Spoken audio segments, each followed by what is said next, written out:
following program is a PBS Wisconsin original production.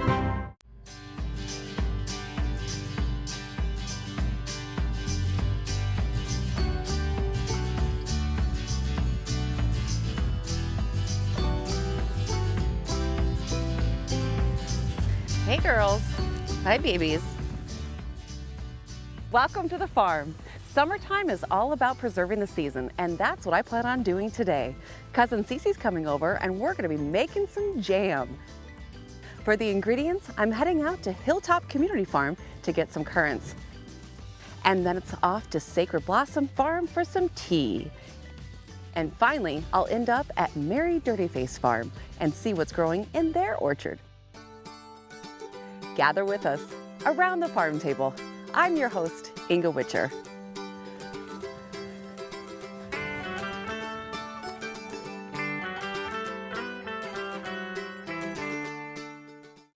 Good morning, girls. I'm Inga, and I love everything about farming. Midwestern farms are a bounty of good food made by good people.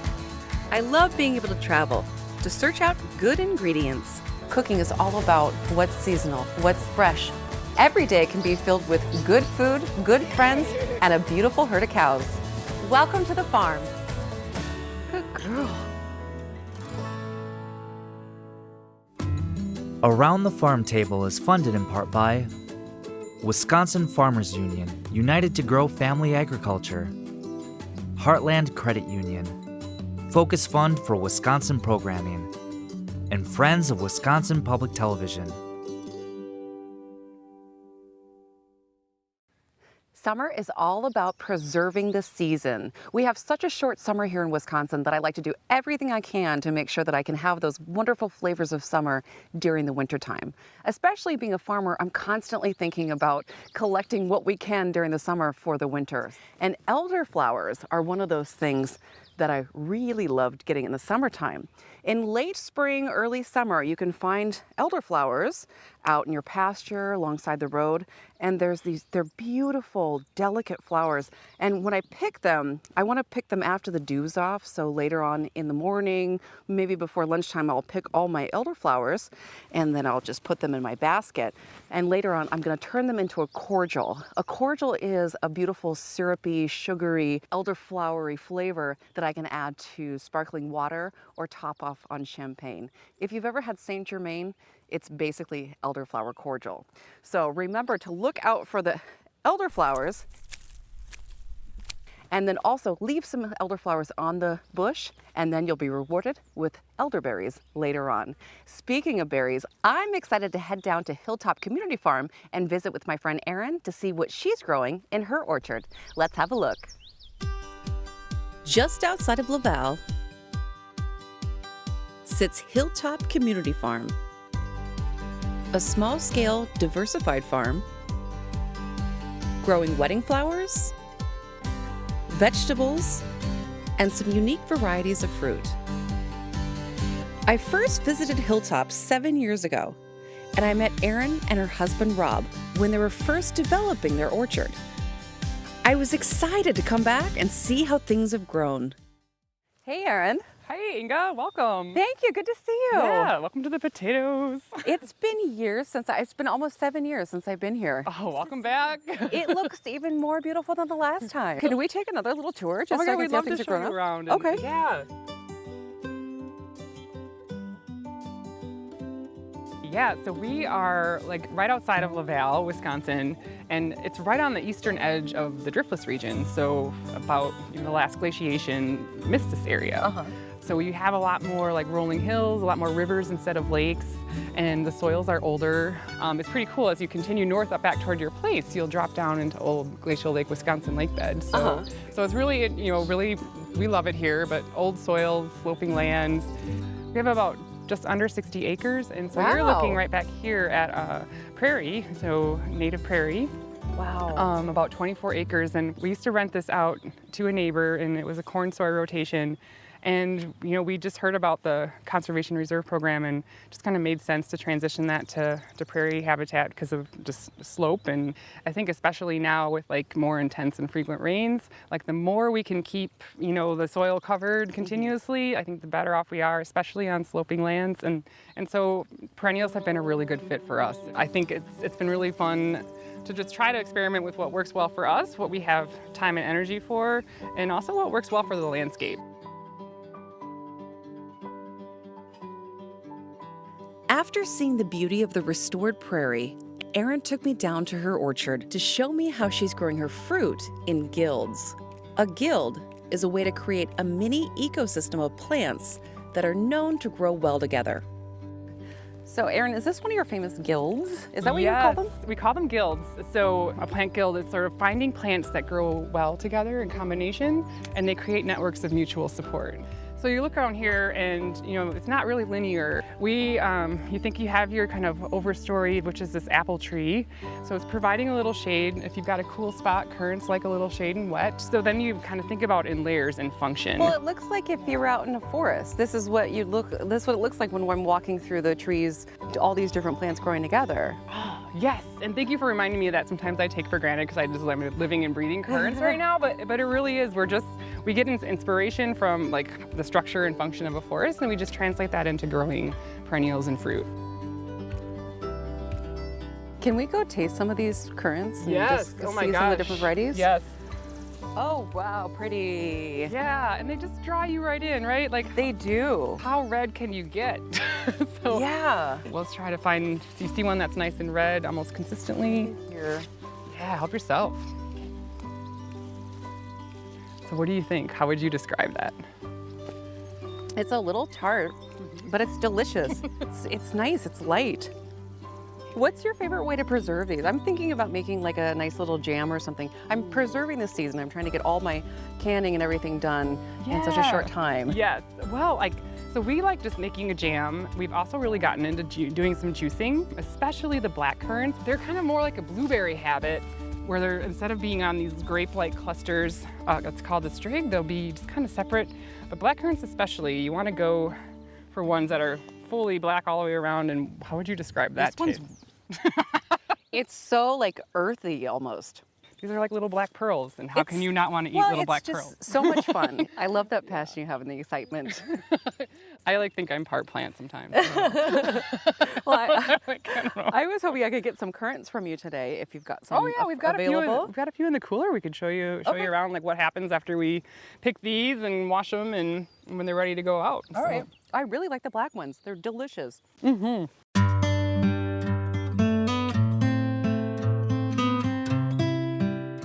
So I'm just gonna grab a few currants from the cooler, and we can sample some of the taste from the orchard. Oh, that'd be great. Awesome.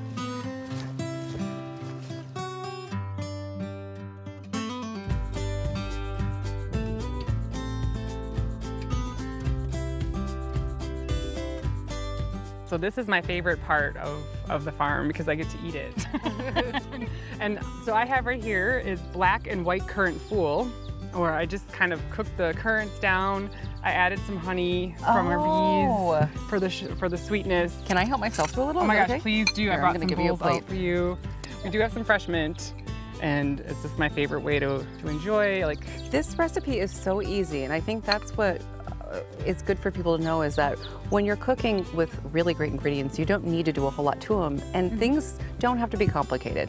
As simple as good. that's true. Want a little mint on yours too? Yes, please. What do you think? I think they're so great. Well, I'm going to follow up here with Erin on a little bit of tasting, and then I'll see you on down the road.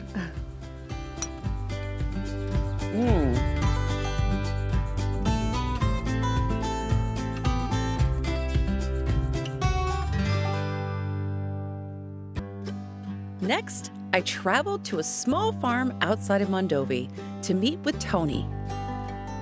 Tony is growing fields of flowers and herbs that he then cuts, dries, and packages into his signature line of herbal teas. So Tony, tell me a little bit about your farm. What's your purpose here? So my passion is farming for health. For my health, the health of the planet, and the health of the people that consume my product. There are few things more healthy for people than herbs. And then because they're not these over-domesticated plants that don't need so much fertility, you can grow them in a more ecologically sustainable way. I don't think when they're brewing their cup of tea in the morning, I don't think they could ever think that it was coming from a place like this, that it's this beautiful, almost wild place with a huge array of all these herbs. I believe to be successful at everything, you always have to be learning. And the steeper the learning curve, the more you learn, the better you're doing. So many times people do stuff for so many years and they reach their peak, but I just want to keep that learning curve really steep. One of my main projects this year to learn about is this cornflower. It's always out of stock. It almost comes entirely from Bulgaria, and it's like $36 a pound. Pretty. Always out of stock. So I'm trying to learn how to grow this on like a 20, 30, 50 acre scale. And you'll use this for tea, the flour. Yeah. Oh, okay. And So they're you have it beautiful, back. and They're they smell gorgeous. nice. You know what I've done with those sometimes? I learned from a friend of mine. She takes them off and uses them as confetti on cupcakes and things, and Sure. they're just beautiful. Absolutely. There's a lot of different things happening in this field. What's going on here? So I'm trying to grow the most potent herbs possible. Okay. I realized long ago I can't compete with mass-produced herbs where they're coming in with huge tractors and mowing everything like hay. Right. What I can do is produce the absolute highest quality on a small scale. Oh, that's delicious. I believe that growing the plants mixed together makes for a much more potent herbal medicine. And what I do is I plant my plants in these rows, but every time there's a miss, I'll fill it in. That's a nasturtium. This is a wildflower, California poppy, garden sage, hyssop. And this was all just planted this year. In another, Really? Wow. Right? Isn't it off to a great start? Yeah. What did you have to do to the soil to get it to be this brilliant? So for me, number one enemy is quackgrass. Same. You and everyone cut else. the herbs and they grow back, but you cut the grass and it grows back really a lot faster. And if I have a relatively weed-free field, I can harvest very quickly. I can harvest as efficiently as a $100,000 harvesting equipment.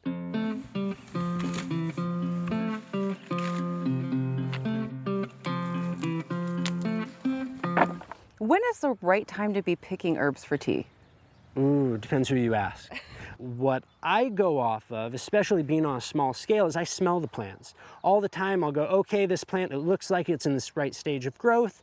Let's go out and we'll smell it.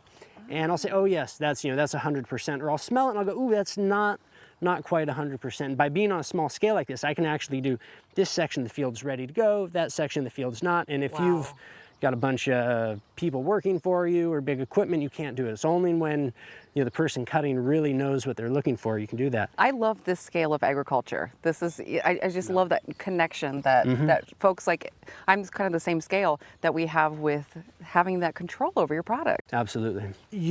To be a successful entrepreneur, it doesn't matter if you're a farmer or you have your own electrical business or you have a restaurant, you need to be able to do a lot of different things.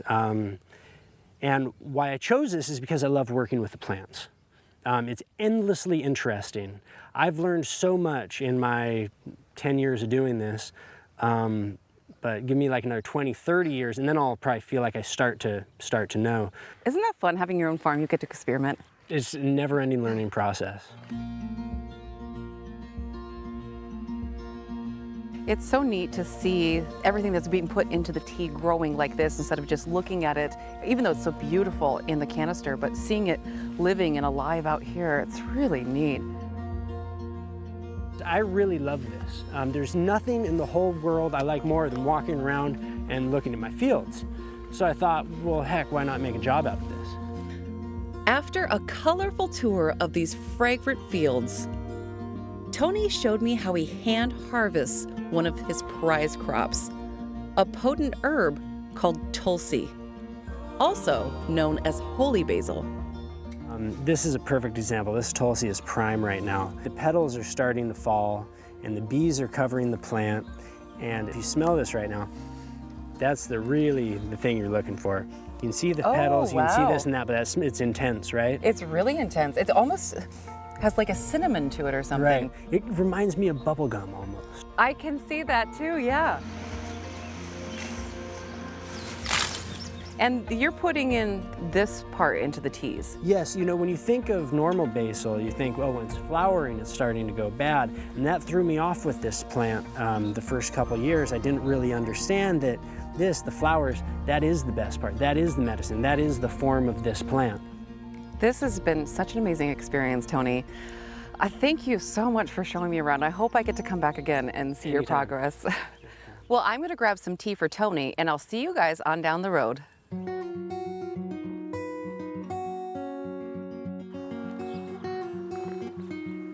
Next, in Menominee, I met with Rachel, another Wisconsin fruit grower.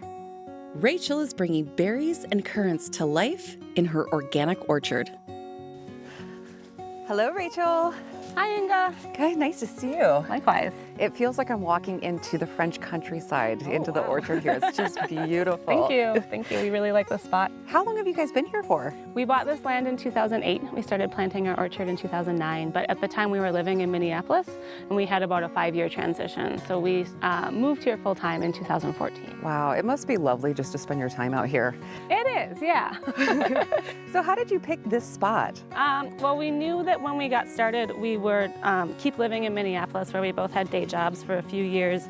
And we found that farmland in Wisconsin was a lot cheaper, much lower price per acre. I like to think it's a lot better too. Oh, of course, yeah. But we also were able to find a lot more interesting parcels. So we were, a lot of the places we looked at in Minnesota were flat cornfields, and here we had rolling hills. Do we you had some need woods. the rolling hills for the fruit? You know, the different slopes that we have here on our property really does help us with certain things. The kind of eastern and northern slopes are great for some of our more sensitive crops because they keep some of the trees from breaking dormancy too early. Okay.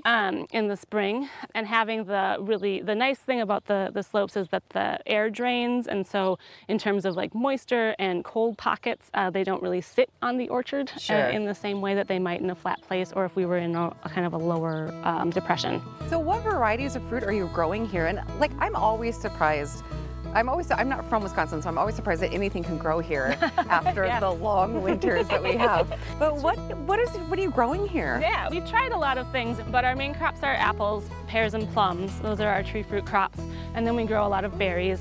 We have a lot of currants, a lot of different kinds of currants and gooseberries, and we grow a lot of raspberries and have just started with blueberries as well.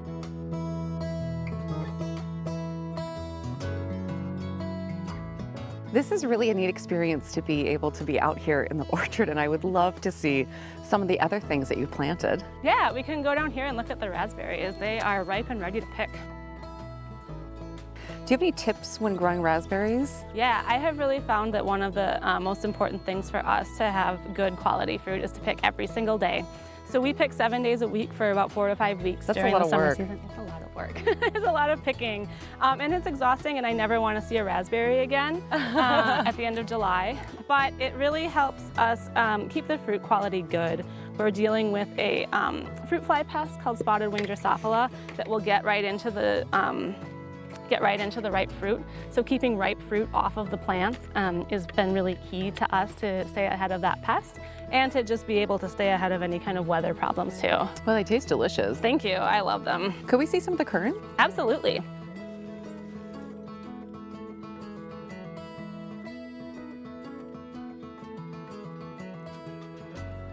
So these are our currants. We have black currants here and red currants. We also grow pink and white ones. Oh, currants are really pretty. They're gorgeous. What do you think they taste like? Okay, the black currants, I really like them. I like them a lot, actually. They're one of my favorite flavors. And I actually think they're a lot sweeter than red currants, but they also have this musky sort of earthy flavor. Yeah, that's how I was thinking when I was talking with Aaron. What are some of those things that keep you going? I find some days I'm so challenged with just everything that's going on around me. How do you stay inspired to do what you do? You know, with one thing with growing perennials is that we've put such a long-term investment into establishing this orchard that I think, you know, compared to growing annuals, the joy we get in return is that much greater because we have spent so many years of our lives getting this orchard to where it is, that there's just a lot deeper satisfaction, I think, in seeing it all come to literal fruition. And I also really love sharing all of these different kinds of flavors of the currants and also of our apples. We grow lots of heirloom and unusual apples, and being able to share these with people who have only think about supermarket fruit. It's really a revelation when they try some of these things, and we get a lot of fun out of that. So doing farmers markets, we do tons of Seeing their sampling. faces light up as they taste what a real apple is supposed to taste like in season. Yes, yes. And so having that kind of connection with our customers also just makes it a lot more fulfilling. Rachel, this was so nice being able to come and spend time with you here in your orchard. Thank This you so is much for coming. Just so wonderful. Well, now that we've got all of our delicious fruit, it's time for us to head back into the kitchen.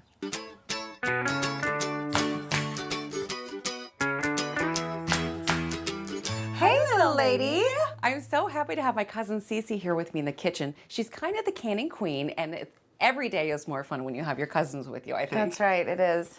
So today we're going to be making a red currant jam. We'll make this jam and I will teach you as much as I know. It's going to be pretty fun and easy way to start. Great, and Yeah. it's a great way to preserve summer. Again, I think when you're eating your homemade jams in the middle of wintertime when, you know, we're in the Midwest, it just never stops snowing and you Tell can me have about that little bit of summer. So what we already did is we de-stemmed all of the currants, and that was really easy, just taking them right off the stem, washed them, and we got our sugar ready. We measured everything out twice before we started. That's one thing that I have a Right. problem with, is measuring anything out. It's always good to start with everything pre-measured ahead of time so you're not, when something's almost ready, you're not trying to scramble around and find something else. So we've got our pectin, our currants, our sugar, and I always like to add a little bit of butter more towards the end because it reduces all the foam when you're making jam, so it's kind of nice. So first thing I'm going to put in the currants. Currants first, and then our pectin, our powdered pectin, and we're gonna cook that down until it gets to a full rolling boil. So you wanna Okay. throw that in there too.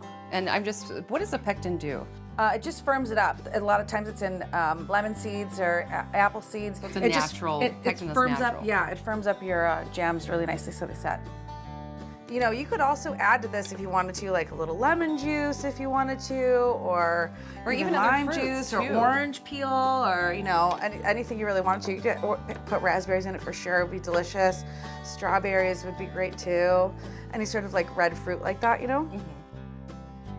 It's something I don't think the younger generation is canning as much as, like, say, my grandmother canned everything, Right. my mother cans everything. But I think it's a nice way to kind of reconnect with the food, with the season too. Right. Because it's a very seasonal thing. Oh, for sure. But there's there's something really special about eating it in the wintertime, and there's something really nice about giving it as a gift to friends, you know? Yeah, because it's really, you're putting your heart into it. Right. So now this has come to a boil. Yeah, it's a rolling boil, so now is the time that we add our sugar. Okay. So it doesn't take very long. It's Yeah. pretty quick. Okay. Lovely. That is gonna be super tasty. Okay, so now we got all the sugar in it. We're just gonna cook it down. It's quickly. So you just bring it up to a boil for a minute and then cut it off, and then we're gonna test it with our frozen plate. When do we put the butter in? We could put it on right before we Oh. we could put it in now, it's fine, yeah, sure. And the butter just helps with. The foaming, so sometimes when you cook jam down, it starts to foam, and the butter doesn't make it foam, and it makes for more of a clear jam, which I like. So what we did is we put some plates in the freezer so that they're nice and cold, and now we're gonna test the jam. And Cece's gonna teach me how to test it. I never test my jam. I always just pray. It's easy, it's really easy. So what we're testing for here is when we put a dab of the jam on the plate, if it runs down, not ready, you have to keep going. Okay, dab If me. you put it on and it doesn't move really easily, then we're ready to go. So I think I don't know if the plate's cold anymore. It's so hot in here. Okay, do a so little tip it over. So it looks like it's just about ready to go. We just Okay. have to bring it up to a boil, and then we'll be ready to go. I think within probably a minute or so. I wanted to put a little rosemary in. Throw it in now. Good. Throw it in right now. Okay, I think the herbs and the fruit go so well together. I do too. And this will just infuse it a little bit. Okay, so now we've got it all boiled down. Now, can I start filling the Yeah. jars? Okay. And Let's jam. hot jam in hot jars, right? hot jam in hot jars. And I'm leaving a little bit of headspace. Yeah, just until the bottom of the green thing. Yeah, that's Okay. usually a good measure. Look at me going. And then once you're done, we will wipe off the rims of those jars so we can ensure a proper seal. Okay, why don't you, let me tip this up so you can get the last of that jam. Alrighty. And if you didn't want to can this, you could just put it in your fridge for, I think, up to 3 months and it'd stay good. Oh yeah, for sure. Yeah, but what we're gonna do now is we're gonna wipe those rims off. We're gonna put the lids on and then we're gonna process these in a hot water bath for 10 minutes. So let's get all this done. And then Cece, I have a little treat for you. We're having a little farm spa day. Oh, how nice. We'll see you guys up there. After spending a summer day making jam, treat yourself with a refreshing glass of iced herbal tea. Steep the tea in hot water. Then serve over ice. And garnish with a lemon slice.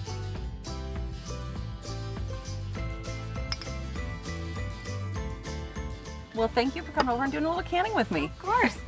I hope the next time that you spend a day canning, you also remember to relax with your best friend. And I hope you'll gather with us next time around the farm table. I'm your host, Inga Witcher. It's about time, little lady.